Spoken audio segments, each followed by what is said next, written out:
Ennesimo tentativo di rapina a Mestre. Ad essere presa di mira un'altra volta la tabaccheria di Chirignago, giovedì alle 8 del mattino. Abbiamo ricevuto al 113 una telefonata da parte del titolare di una tabaccheria sita in Chirignago, il quale riferiva di aver appena subito un tentativo di rapina a mano armata. In particolare un ragazzo travisato era entrato nel suo esercizio e aveva appoggiato una pistola sul bancone e gli aveva chiesto di consegnargli i soldi.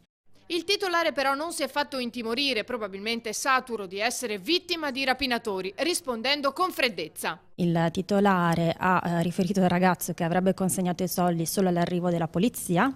Questo fortunatamente ha fatto desistere il ragazzo, che quindi si è dato alla fuga. Il titolare è già stato rapinato. Questo forse può spiegare anche la sua reazione particolarmente fredda.